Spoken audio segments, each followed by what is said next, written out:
Attention shoppers, we now have taste in the bread aisle. Dave's Killer Bread. That's right, an organic bread that's no longer a snooze for your taste buds. Dave's Killer Bread is on a mission to make the most of the loaf, to rid the world of GMOs, high fructose corn syrup, and artificial ingredients, and plant the seeds of good in all that they bake. Killer taste, killer texture, and always organic. Dave's Killer Bread. Bread amplified.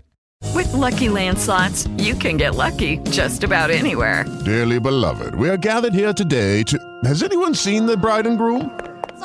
Sorry, we're here. We were getting lucky in the limo and we lost track of time. No, Lucky Land Casino, with cash prizes that add up quicker than a guest registry. In that case, I pronounce you lucky. Play for free at LuckyLandSlots.com. Daily bonuses are waiting. No purchase necessary. Void where prohibited by law. 18+. Terms and conditions apply. See website for details. From Hollywood, it's time now for...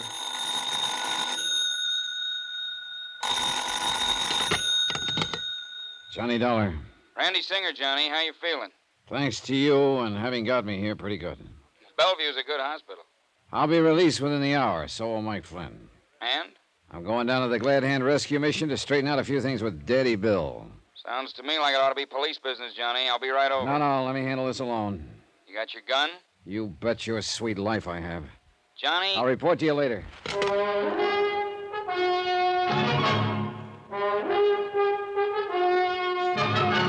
Tonight and every weekday night, Bob Bailey in the transcribed adventures of the man with the action-packed expense account, America's fabulous freelance insurance investigator. Yours truly, Johnny Dollar.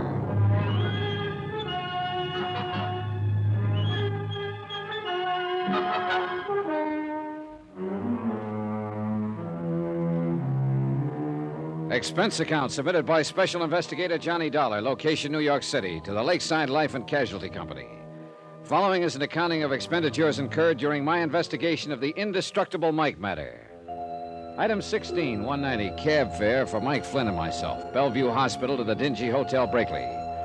Both of us had our heads still swathed in bandages. With the help of the room clerk, I installed Mike in a small room on the 5th floor, with instructions to keep his door locked. In my own room, room 203, I picked up my .38 and donned the old clothes I'd bought. Item 17, 55 cents, taxi to the neighborhood of the Glad Hand Rescue Mission. For obvious reasons, I walked the last couple of blocks. When I got there, the big front assembly room was empty. So was the soup kitchen in the back of the place. I called Daddy Bill's name a couple of times and got no answer. And finally decided to wait for him in the little room back of the assembly hall that he used for an office. I still felt a little shaky from the blow on the head, so I didn't mind just sitting a while. But I left the door open a crack, and a few minutes later heard the street door open. It wasn't Daddy Bill, but I recognized him as a newcomer to the mission whom I'd seen on my first visit. He made directly for the little office. All ready, Daddy. Why, you ain't Daddy Bill, sir. No. Do you know where he is? Yeah, out shopping. At least that's where he said he was going. Didn't I see you in here the other day? Why, yes, sir. I guess you did. My name's Emery. I just read the rods in from Ohio. Boy, I had to. I got myself in a jam back at it. Yeah, I guess I just got me too much muscle. But they won't catch up with me here. Daddy Bill promised me that. Say, I should have known you wasn't him in here. Oh? Sure, he said he wouldn't be back for another hour. You plan to wait for him? Sure do. He promised me a job, with money on it. Enough money, he said, to get clear out the country. And he'd help me do it. Doesn't it strike you funny, Bud, that a guy running a place like this would help you skip the country? Man, when you're like me and you get a helping hand, you just don't ask no questions. You see Mike? Mike Flynn? Yeah, he come back? No, why? Daddy Bill left me a package for him. For him or Johnny if they come back here. Well, I'm Johnny. Well, here, I'll get it. It's right outside the door here. Yes, sir. Liquor, he said. And maybe you let me have some. Here, see? I'll take it. Liquor, did you say? That's what he said. Let's open, huh? No, hands off. Well, look here, man. Old Mike always shares his stuff with Lefty Skillman. Lefty Skillman. It was Lefty who'd run us down with a truck whose body was found in the river. Lefty, one of Daddy Bill's poor unfortunates here at the mission. Things were beginning to add up, and this package left for Mike and me Liquor, he said. But it didn't gurgle. Emery, listen to me. Sure, Johnny, but Forget this package. I'm taking it with me, back to the Waldorf. Waldorf? Yeah, that's right. That's where I'm staying. Don't let these clothes fool you. I thought there was something funny about you, the way you talk so fine. You a dick... Never mind. If Dandy Bill wants me, that's where I'll be. Old Mikey won't find, because I got him in room 203 at the Brakely Hotel. Room 203? Forget it. He's still recovering from that accident. Shouldn't be disturbed. He's all doped up anyway. That's why I took him to the Brakely, where nobody will find him. Yeah, room I said forget about that room 203. If Dandy Bill wants me, tell him to call me at the Waldorf. Item 18, 10 cents. Phone call from a booth in the street to Sergeant Randy Singer. Item 19, $5 even for a fast but gentle taxi ride to the 18th precinct, where Randy had promised to have the lab boys alerted for me. Is this it, Johnny? Yeah, and handle it softly, please. Okay. You gonna stick around No, till... I'm going back to the Brakely to make sure Mike is all right. Yeah, now look here, Johnny. Call the Waldorf for me. Get me registered there. Instruct the desk that if there are any calls for me, I'm eating lunch or something, and I'll be back in my room in, say, an hour. Bye. Do it. I'll see you later. Item 19, taxi back to the Brakely Hotel, to the service entrance in the alley. For $5, the freight elevator operator swore he'd tell no one he'd seen me take the back stairs to room 203. My room, not Mike's, as I told Emery at the mission. Office? Room clerk, That's right. this is Johnny Dollar in 203. Oh, yes. Are you still working on Now listen, that case? listen carefully. If the police call me, put them through. Very well. But to anyone else who calls or comes looking for me, I'm not here. I never was here. You never heard of me, understand? Oh, yes, indeed, Mr. Dollar. We've worked with police and private investigators before. Okay, but if anybody wants to know about Mike Flynn, I want... Flynn? Yeah, the old bum I had you put in the room up on the 5th floor. Oh, yes. If anybody asks for him, tell him he's in this room, 203. Oh, very well. You sure you got that straight? Yes, sir. Time was on my side, I hoped. Emery back at the mission had said Daddy Bill wouldn't return for an hour, but I couldn't be sure. As quickly as I could, I spilled a half bottle of whiskey around the room in the hope it would give the effect old Mike was there. Then I pulled down all the shades and drew the drapes tight across the windows. I turned down the bed and mussed up the covers so it would be ready for me. My watch said I still had time to kill, so I ran upstairs to Mike's room on the 5th, and carrying a 5th. Well, bless my soul, Johnny. And look what you've brought me. On one condition, Mike. Oh, yes. Oh, anything you say. Oh, you've been so good to me. I want you to promise that no matter what happens, you'll stay right here in this room until I come back. Why, for you. of course, Johnny. Anything you say. Especially now that you brought me this bottle to kind of keep me company. Say, wouldn't you like a little nip before you go? No, thanks. Oh, and keep this door locked. Oh, now you sure you wouldn't like just one little bit? No. Oh, I hate to think of me having it all alone when you probably need it as much as I do now. Oh, say, Johnny. Yeah? When are you and I going to be able to take these awful-looking bandages off our heads? We'll talk about that later. I got to get back to my room. Yeah, now you sure I can't tempt I'm you? sure. Now lock this door. All right, Johnny. But if you decide you want a little nip with me...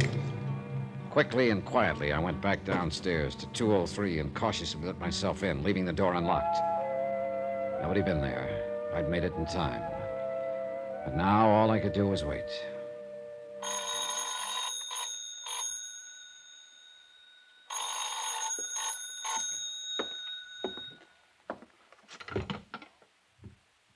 Hello?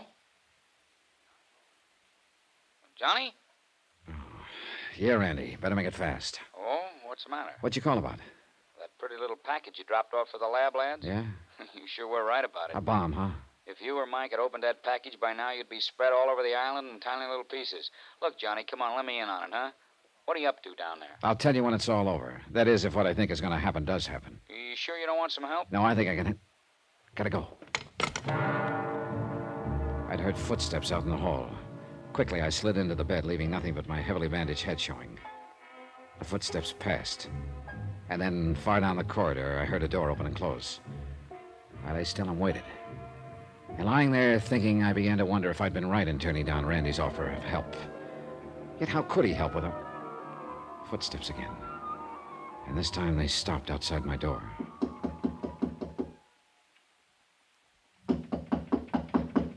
All clear out here in the hall. That voice was Daddy Bill's, and he wasn't alone.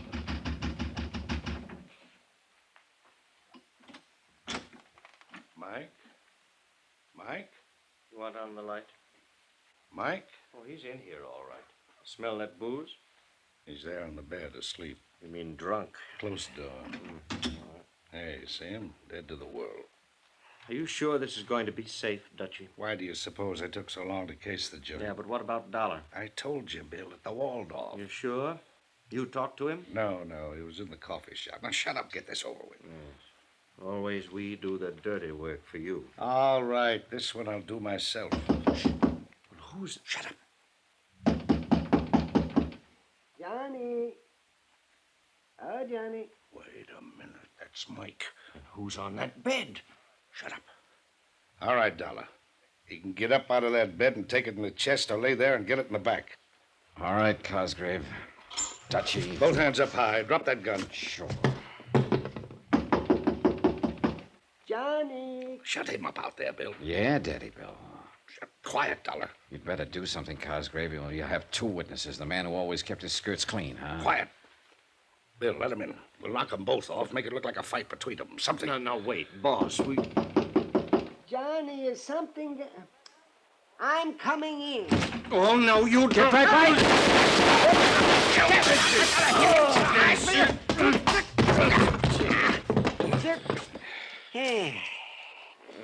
Randy. Hey, you're real rough, aren't you? Now, wait a minute there, Mike. Get up off his chest. I want to see what your dear friend Daddy Bill looks like. Oh, What'd you hit him with, anyway? oh dear. The poor bottle's all broken. Best thing could happen to you, Mike. So this is Dutchie Gordon, alias J. Wesley Cosgrave. He won't be for long. What? Well, what's that, Daddy Bill? You feeling better? He always hung it on somebody else. What are you talking about? Lefty, shorty, all of them. This one he'd have hung on me. Well, not this time. That gun! Look out! Thanks! Put it down! Randy? Cosgrave, dead as a doornail. And when Daddy Bill comes to after that sock on the chin, you can tell him he's cooked his own goose. My.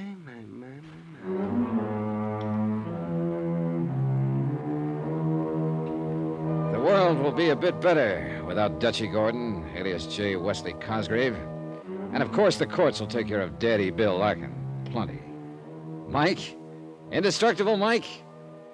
Well, he'll probably outlive the rest of us. I hope I can get down to see him now and then. Talk over our great adventure together. Expense account total, $1,126.50, which is a lot less than the $50,000 you might have had to pay off on Mike. Yours truly, Johnny Dollar.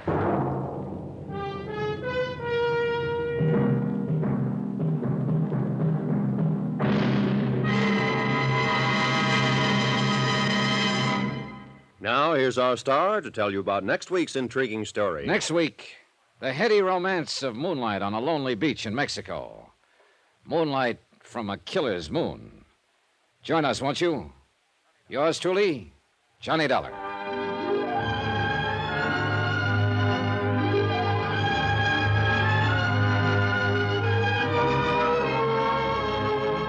Yours truly, Johnny Dollar, starring Bob Bailey, is transcribed in Hollywood. It is produced and directed by Jack Johnstone, who also wrote this story. Heard in this week's cast were Howard McNair, Lawrence Dobkin, Harry Bartell, Herb Vigran, Alan Reed, and Roy Glenn. Musical supervision by Amerigo Marino and Carl Fortina. Be sure to join us on Monday night, same time and station, for another exciting story of yours truly, Johnny Dollar. Roy Rowan speaking.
Judy was boring. Hello. Then Judy discovered ChumbaCasino.com. It's my little escape. Now Judy's the life of the party. Oh, baby, mama's bringing home the bacon. Whoa, take it easy, Judy. The Chumba life is for everybody. So go to ChumbaCasino.com and play over 100 casino-style games. Join today and play for free for your chance to redeem some serious prizes.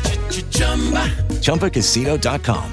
No purchase necessary. Void where prohibited by law. 18 plus terms and conditions apply. See website for details.